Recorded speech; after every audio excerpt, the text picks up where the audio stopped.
Kembali lagi bersama channel kita semua. Jika Anda suka, jangan lupa komen, like dan subscribe, juga bila Anda berkenan.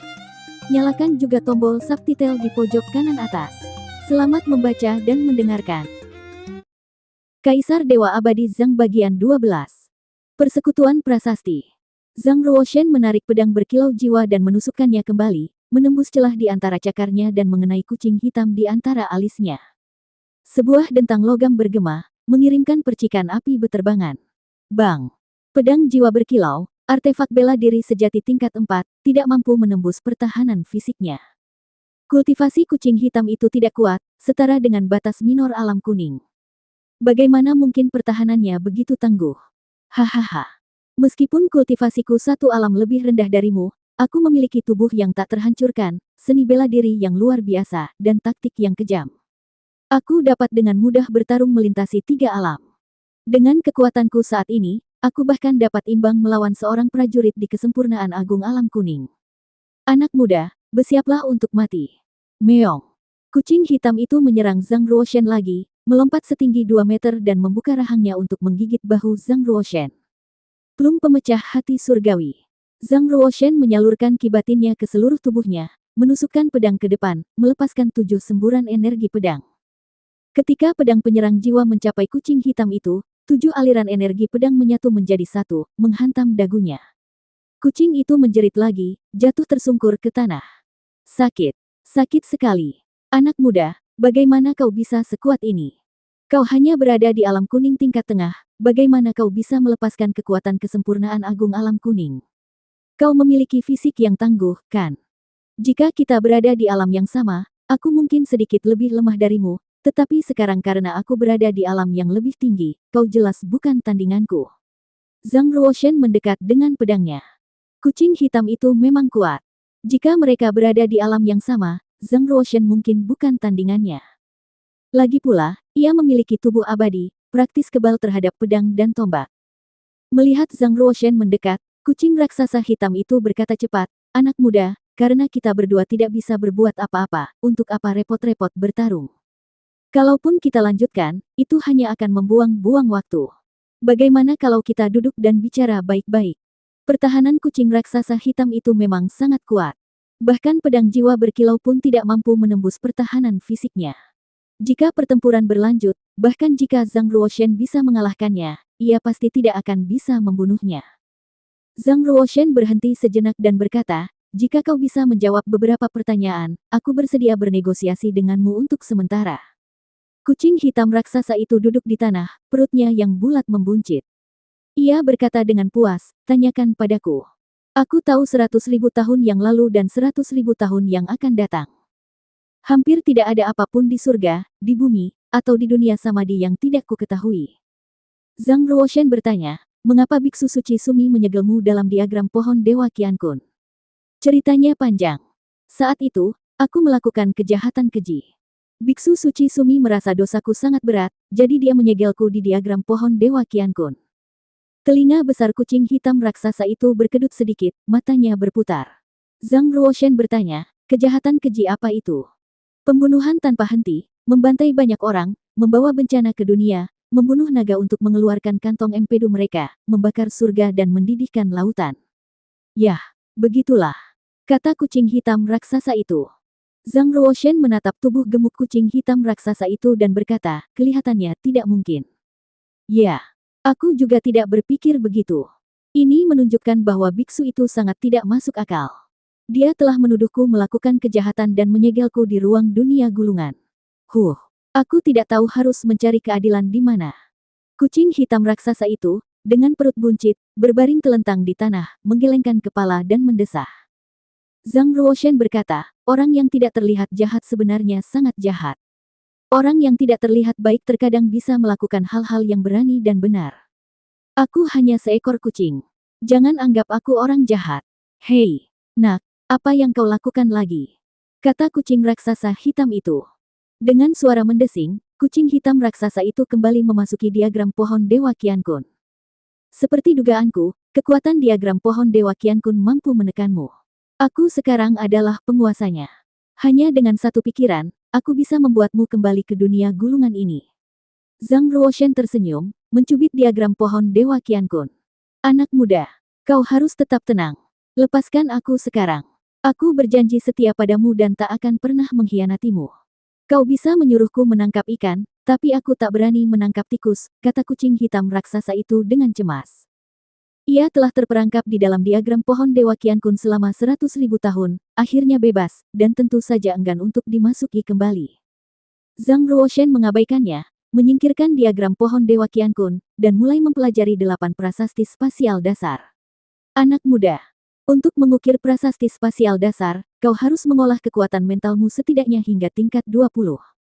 Kau masih sangat muda, mustahil kau memiliki kekuatan mental sekuat itu. Cepat lepaskan aku, dan aku akan mengajarimu cara mengolah kekuatan mentalmu. Suara kucing raksasa hitam terdengar dari gulungan itu.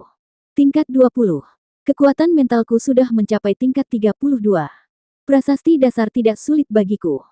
Zhang Ruoshen duduk bersila di tanah, membuka buku rahasia ruang dan waktu, meletakkannya di depannya, dan mempelajarinya dengan saksama. Bagaimana mungkin? Kekuatan mental rata-rata orang dewasa hanya sekitar tingkat 10.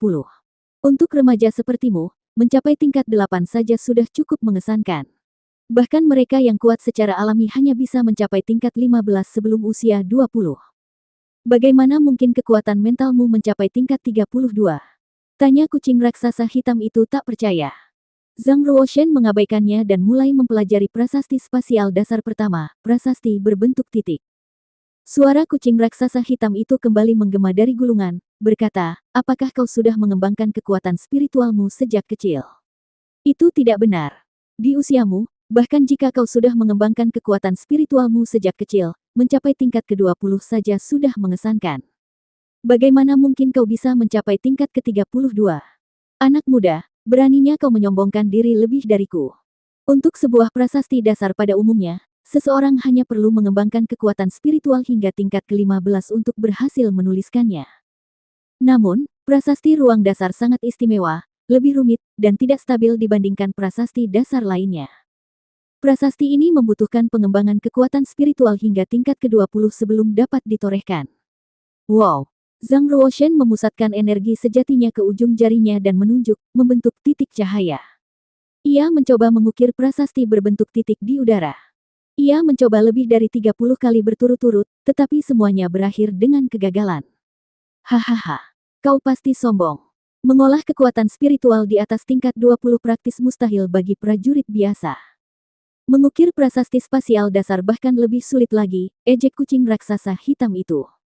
Zhang Ruoshen terdiam, bergumam pada dirinya sendiri, masih cukup sulit untuk mengukir pola prasasti untuk pertama kalinya.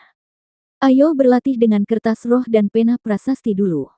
Ketika para alkemis dan pemurni senjata pertama kali mempelajari pola prasasti, mereka semua berlatih dengan pena prasasti di atas kertas roh.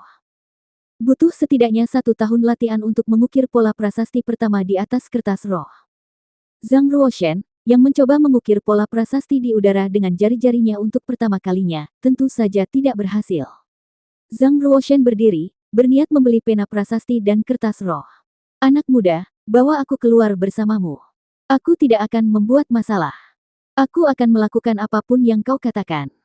Sebelum kucing raksasa hitam itu sempat menyelesaikan kata-katanya, Zhang Ruoshen telah menggulung ulang diagram pohon Dewa Qiankun, menyelipkannya di antara alisnya, dan berjalan keluar dari ruang dalam kristal ruang waktu.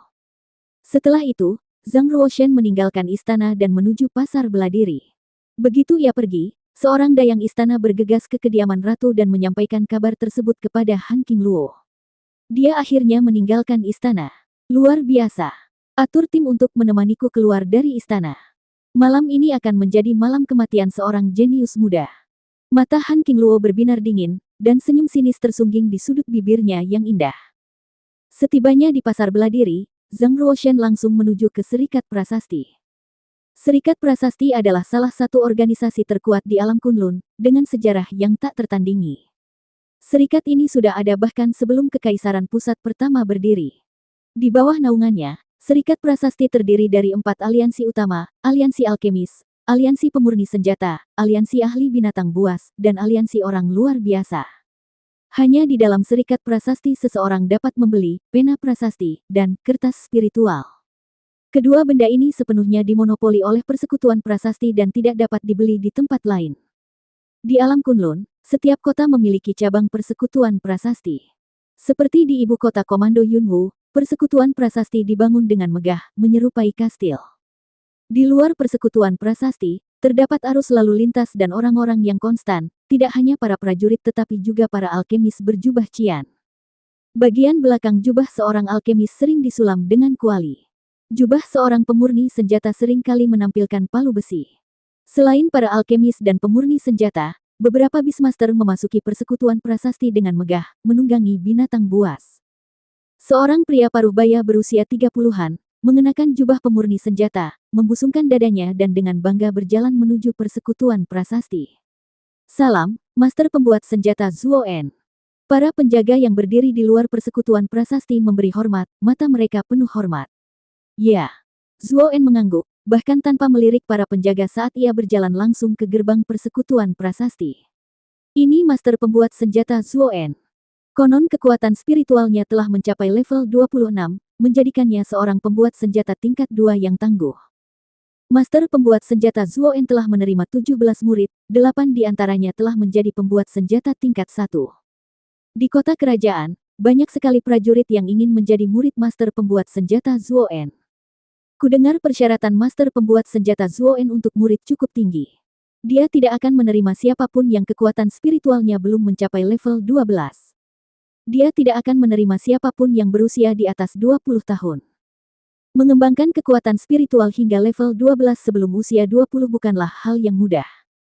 Hanya seorang jenius sejati yang dapat mencapainya. Pada saat ini, Zhang Ruoshen melihat dua sosok yang familiar, Pangeran ke-8 Zhang Ji dan Putri Pemimpin Sekte Awan Merah, San Xiangling. Mereka juga tiba di luar Serikat Prasasti. Setelah penilaian akhir tahun, status Pangeran ke-8 di istana merosot. Ibu kandungnya, Selir Xiao, dibuang ke istana yang dingin, dan sementara itu, ia menjadi pangeran dengan peringkat terendah dari 9 pangeran. Di bawah pukulan ganda ini, Pangeran ke-8 hancur.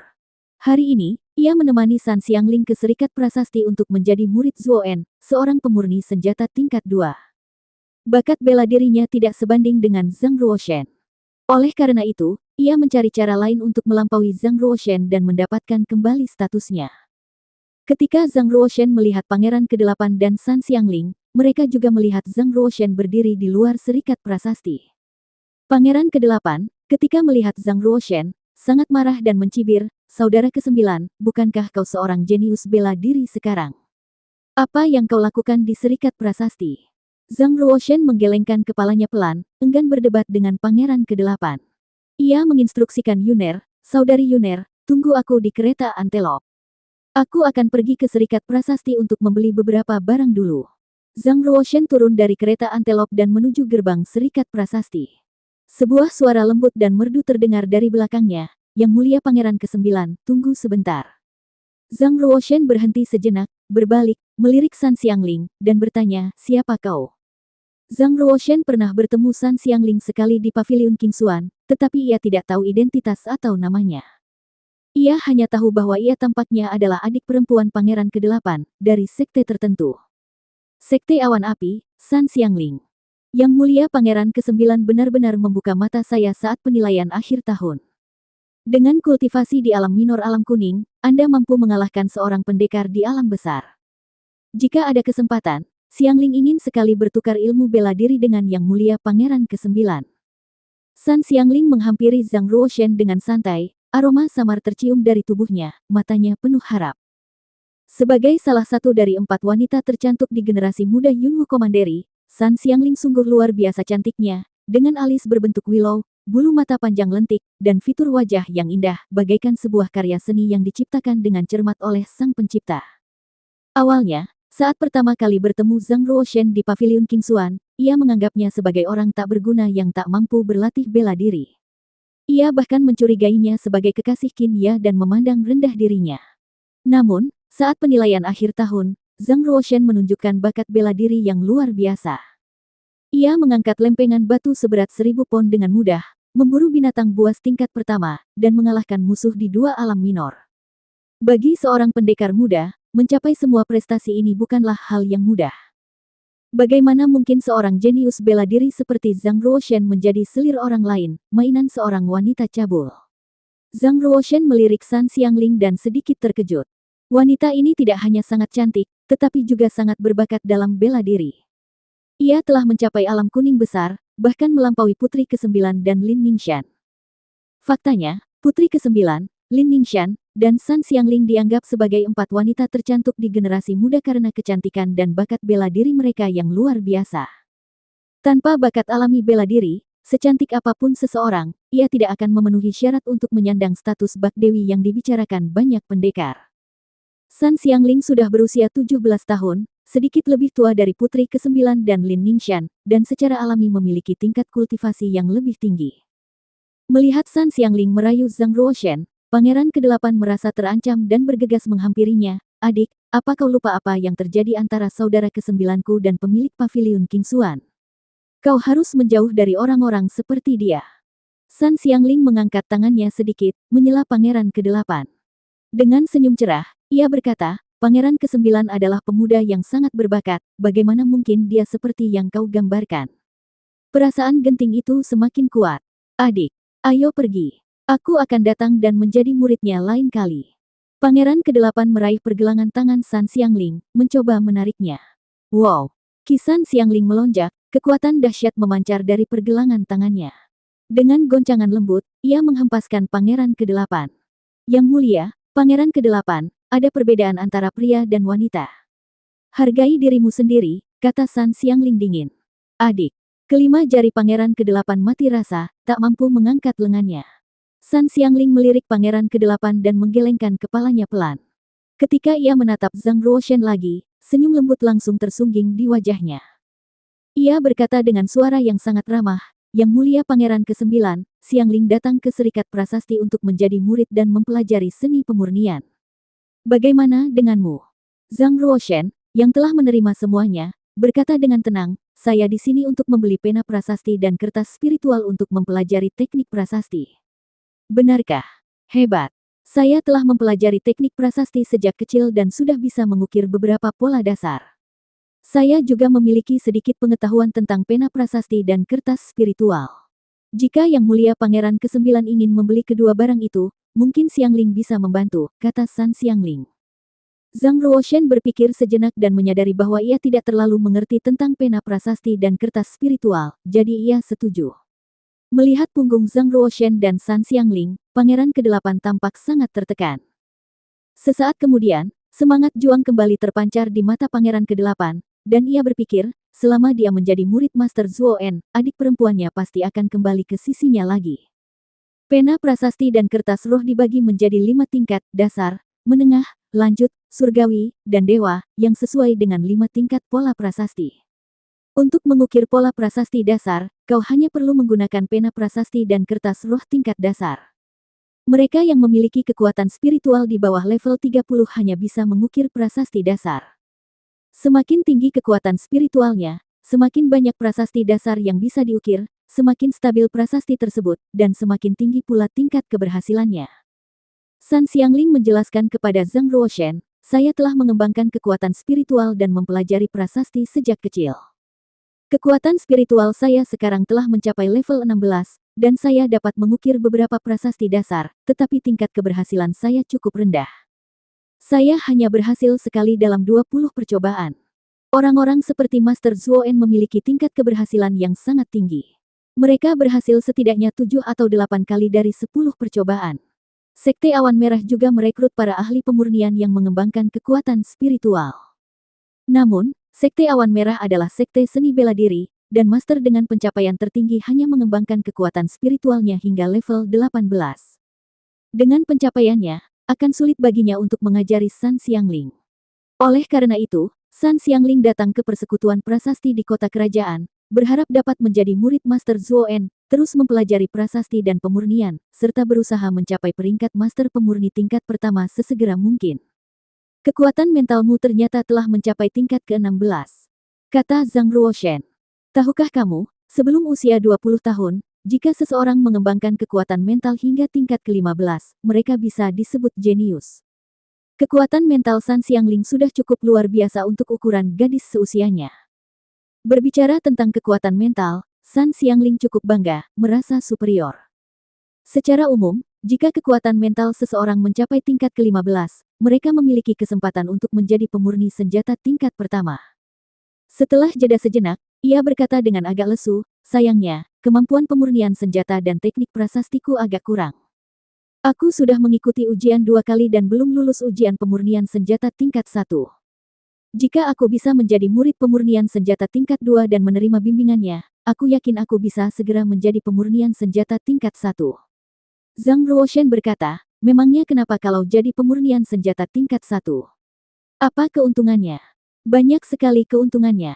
Pertama-tama, menjadi pemurnian senjata tingkat 1 berarti kau bisa resmi bergabung dengan Serikat Prasasti dan menjadi anggota. Kau akan berkesempatan mempelajari gulungan kekuatan mental tingkat lanjut, dan kau juga berkesempatan mendengarkan ceramah dari para master kekuatan mental. Selain itu, menjadi pemurni tingkat pertama akan memberimu satu set jubah pemurni yang dibuat khusus oleh Serikat Prasasti. Mengenakan jubah tersebut melambangkan statusmu. Selama itu bukan dendam pribadi atau sesuatu yang kau inisiasi, jika ada yang berani menyakitimu, Serikat Prasasti akan turun tangan dan menyelesaikan masalah ini. Tentu saja, sebagai pemurni tingkat pertama, kau sebenarnya cukup dihormati oleh para prajurit. Umumnya, tidak ada prajurit yang akan secara aktif menyinggung seorang pemurni atau alkemis. Zhang Ruoshen juga agak tergoda. Kau tahu, Serikat Prasasti memiliki sejarah yang sangat panjang, sejak abad pertengahan, ratusan ribu tahun yang lalu. Bahkan Kekaisaran Pusat pertama, yang didirikan oleh Permaisuri Qiyao, hanya memiliki sejarah 500 tahun. Bisa dibilang, bahkan Kekaisaran Pusat pertama, yang saat ini menguasai alam Kunlun, tidak dapat menandingi kekuatan Serikat Prasasti. Tidak ada yang tahu seberapa besar kekuatan Serikat Prasasti, dan tidak ada yang berani memprovokasinya. Menjadi anggota Serikat Prasasti sepertinya hal yang baik. Zhang Ruoshen mengangguk sambil berpikir. Pena prasasti dan kertas roh keduanya sangat mahal. Pena prasasti tingkat dasar dijual seharga 1000 koin perak. Sepotong kertas roh tingkat dasar dijual seharga 1 koin perak. Melihat harganya, para prajurit biasa pasti sudah takut. Mempelajari prasasti adalah pengeluaran yang sangat besar. Hanya keluarga dan sekte besar yang dapat melatih segelintir alkemis dan pemurni senjata. Selain itu, individu-individu ini harus diseleksi dengan cermat, hanya membutuhkan mereka yang memiliki kecakapan mental luar biasa. Kegagalan melatih alkemis atau pemurni senjata kelas 1 akan mengakibatkan kerugian total. Zhang Ruoshen membeli 10 pena prasasti dan 10.000 lembar kertas roh, menghabiskan total 20.000 koin perak. Meskipun ia tidak kekurangan uang, pengeluaran tetap saja menyakitkan. Setelah membeli pena dan kertas roh, Zhang Ruoshen dan San Xiangling pergi mengunjungi pemurni senjata Zuoen. Zhang Ruoshen tidak tahu apa-apa tentang prasasti saat itu, sepenuhnya mengandalkan pengalamannya sendiri. Mungkin bimbingan dari seorang master akan meningkatkan keterampilannya. Dari kejauhan, mereka mendengar sebuah suara. Selamat, Yang Mulia, Pangeran ke-8. Kekuatan spiritual Anda telah mencapai tingkat ke-12. Apakah Anda benar-benar belum pernah mengembangkan kekuatan spiritual sebelumnya? Seru Master Zuoen takjub. Di usia Pangeran ke-8, jika ia benar-benar mencapai tingkat ke-12 tanpa latihan spiritual apapun, ia pasti akan dianggap sangat berbakat. Tentu saja, saya belum pernah mengembangkan kekuatan spiritual sebelumnya. Kata Pangeran ke-8, suaranya sengaja ditinggikan saat melihat Zhang Ruoshen dan San Xiangling mendekat. Senyum puas tersungging di matanya, dan ia berkata, Guru, menurut Anda, saya seorang spiritualis sejati. Terpesona oleh penegasan Guru Zuoen, Pangeran ke-8 ingin sekali menunjukkan bakatnya kepada San Xiangling. Bakat Yang Mulia Pangeran ke-8 sungguh menakjubkan. Jika Anda berlatih dengan tekun, beliau bisa mencapai peringkat pemurni senjata tingkat 1 dalam 5 tahun, seru Zuoen kagum. Wajah Pangeran ke-8 semakin berseri-seri dengan kebanggaan yang lebih besar. Zhang Ruoshen dan San Xiangling mendekat. Dari Sekte Awan Merah, San Xiangling, saya menyapa guru pemurni senjata Zuoen. Ini surat dari ayah saya. San Xiangling mengeluarkan sebuah surat dan menyerahkannya kepadanya. Zuoen membuka surat itu, membaca isinya, lalu menatap San Xiangling lagi dan berkata, ayah Anda menyebutkan dalam surat ini bahwa kekuatan mental Anda telah mencapai tingkat ke-16. San Xiangling mengangguk dan berkata, benar. Zuoen melipat kembali surat itu dan berkata, ayah Anda, Master Sekte Awan Merah, dan saya bisa dianggap teman lama. Karena Anda berbakat, tentu saja saya akan menerima Anda sebagai murid saya. Mulai hari ini, Anda akan menjadi murid saya yang ke-19. Hati San Xiangling dipenuhi sukacita, dan ia segera membungkuk dan berkata, murid memberi salam kepada guru. Bagus sekali. Adik perempuan, aku sekarang juga murid Master Zuoen, sang pemurni senjata. Di masa depan, kita bisa berlatih kekuatan mental bersama, mempelajari prasasti, dan pemurnian senjata. Kata Pangeran ke-8 dengan gembira. San Xiangling mengabaikan Pangeran ke-8 dan menatap Zhang Ruoshen. Ia memperkenalkannya kepada Zuoen, sambil berkata, Guru, ini Pangeran ke-9 dari Komando Yunwu. Beliau ingin belajar dari Anda tentang pola prasasti. Zuoen memelototi Zhang Ruoshen dan berkata, aku punya 2 aturan untuk menerima murid, tidak boleh ada yang berusia di atas 20 tahun, dan tidak boleh ada yang kekuatan spiritualnya belum mencapai tingkat ke-12. Jika seseorang tidak memenuhi standar ini, bahkan jika mereka seorang pangeran, mereka tidak memenuhi syarat untuk menjadi muridku. Pangeran ke-8 mencibir. Menurutnya, bakat bela diri Zhang Ruoshen memang tinggi, tetapi kekuatan spiritualnya belum tentu sebanding. Zhang Ruoshen menatap Zuoen dan berkata, Master Zuo salah paham. Aku di sini bukan untuk menjadi murid, aku hanya ingin belajar tentang pola prasasti. Para prajurit lain menghormati Zuoen, terbiasa dengan rasa superioritas. Namun, Zhang Ruoshen berbicara kepadanya dengan nada datar, yang tentu saja membuat Zuoen kesal. Zhang Ruoshen tidak bersikap arogan. Ia hanya ingin berkomunikasi dengan Zuoen sebagai orang yang setara. Dalam hal mengembangkan kekuatan spiritual, Zhang Ruoshen bahkan jauh lebih unggul daripada Zuoen, jadi tidak perlu mengaguminya. Zuoen mendengus dingin, kau terlalu ambisius. Untuk mengukir pola prasasti, kau harus terlebih dahulu mengembangkan kekuatan spiritualmu. Semakin tinggi kekuatan spiritualmu, semakin tinggi pula tingkat keberhasilanmu. Jika kekuatan spiritualmu bahkan belum mencapai tingkat ke-15, kau sama sekali tidak akan berhasil mengukir prasasti. Anak muda, apakah kekuatan spiritualmu sudah mencapai tingkat ke-15? Maksudmu, selama kekuatan spiritualku mencapai tingkat ke-15, aku boleh meminta nasihatmu tentang prasasti? Tanya Zhang Ruoshen. Hahaha. Mereka yang memiliki kekuatan spiritual tingkat 15 hanya layak menjadi muridku.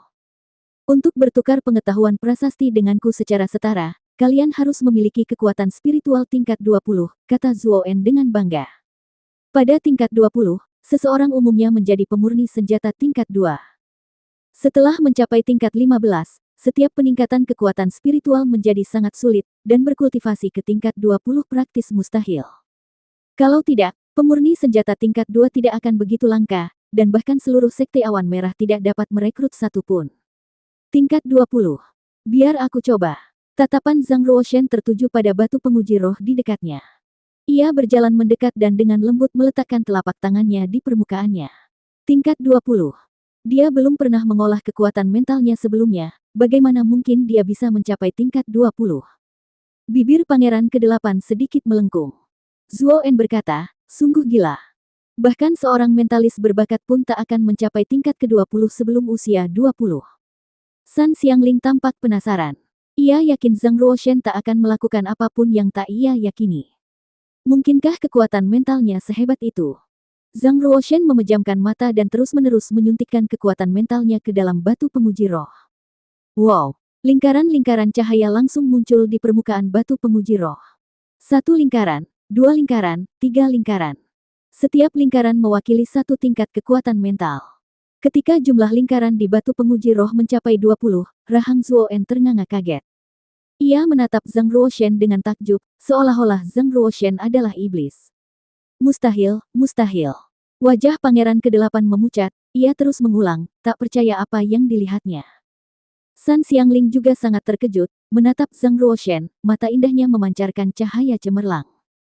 Ketika 20 lingkaran cahaya muncul di batu penguji roh, Zhang Ruoshen berhenti melepaskan energi mentalnya dan menarik telapak tangannya.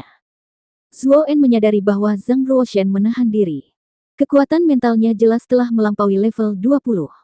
Sikapnya berubah 180 derajat, dan ia segera menghampirinya sambil tersenyum, jadi, Yang Mulia Pangeran ke-9 benar-benar ahli dalam kekuatan mental. Saya mohon maaf atas kesalahan saya sebelumnya. Mohon maafkan saya, Yang Mulia. Di usianya yang baru 16 tahun, namun kekuatan mentalnya telah mencapai level 20, pencapaiannya di masa depan sungguh tak terbayangkan. Mungkin ia akan membutuhkan bimbingan Zhang Ruoshen di masa depan, jadi ia segera mengubah sikapnya dan menawarkan persahabatan kepada Zhang Ruoshen. Zhang Ruoshen berkata, saya ingin meminta nasihat dari Master Zuo tentang pola prasasti dan tekniknya. Tidak masalah. Yang mulia Pangeran ke-9, silakan ikuti saya. Kita akan pergi ke tempat terpencil untuk membahas ilmu kekuatan mental dan prasasti, kata Zuo En sambil tersenyum. Zhang Ruoshen mengangguk, dan bersama-sama mereka menuju ke sebuah aula di dalam serikat prasasti. San Xiangling segera menyusul. Keluar dari persekutuan prasasti, wajah Pangeran ke-8 muram, dan ia dipenuhi amarah yang luar biasa. Hina sekali. Zhang Ruoshen, si pecundang itu.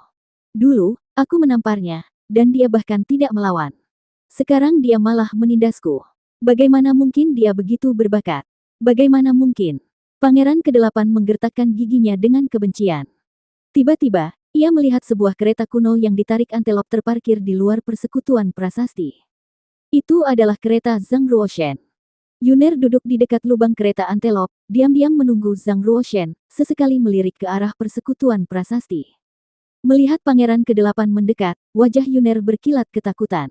Ia segera membungkuk dan berkata, "Salam, Yang Mulia Pangeran ke-8." Dengan wajah cemberut, Pangeran ke-8 berkata, "Aku akan kembali ke istana. Bawalah aku kembali." Wajah Yuner memucat, dan ia berkata dengan takut, Tapi ini kereta Yang Mulia Pangeran ke-9. Pah! Pangeran ke-8 menamparkan Yuner, membuatnya terlempar 3 meter jauhnya. Wajah Yuner bengkak dan merah karena pukulan itu, bekas 5 jari langsung muncul. Ia memuntahkan darah, kepalanya terasa pusing, rahangnya terkilir, dan ia merasa seperti sedang sekarat.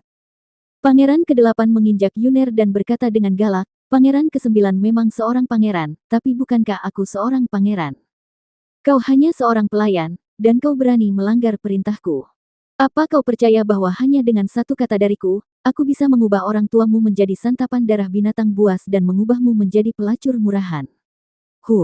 Setelah mengucapkan kata-kata ini, Pangeran ke-8 mengibaskan lengan bajunya, naik ke kereta yang ditarik antelop, dan meraung, kenapa kau tidak cepat-cepat pergi?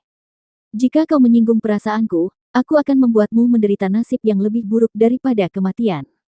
Yuner dipenuhi rasa takut.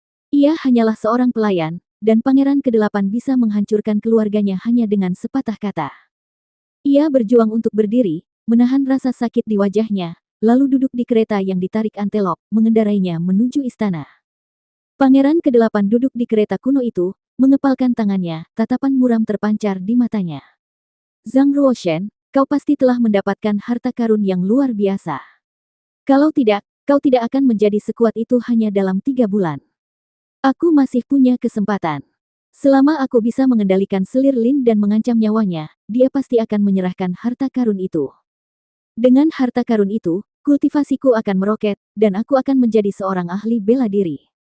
Saat aku menjadi ahli bela diri, orang pertama yang akan mati adalah Zhang Ruoshen.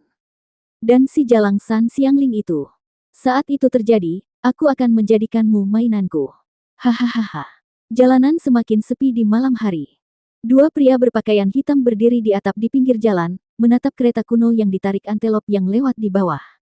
Bukankah itu kereta Pangeran ke-9? Salah satu pria jangkung kurus berpakaian hitam berkata dengan muram. Di punggungnya, ia membawa busur kawat besi dan 10 anak panah petir, memancarkan aura dingin yang mematikan. Pria pendek gemuk berpakaian hitam lainnya mencibir, itu pasti dia. Lihat dayang istana yang mengemudikan kereta. Dia persis seperti potret yang diberikan Nona Han kepada kita. Dia adalah pelayan di samping Pangeran ke-9. Pangeran ke-9 sedang berada di kereta sekarang. Hahaha. Membunuh seorang pangeran sangat menyenangkan. Selama kita menyelesaikan misi ini, Nona Han pasti akan menghadiahi kita dengan sangat baik. Pria jangkung kurus berpakaian hitam itu menghunus anak panah petir, memasangnya di tali busur, dan mengarahkannya ke kereta kuno yang ditarik antelop. Bersambung.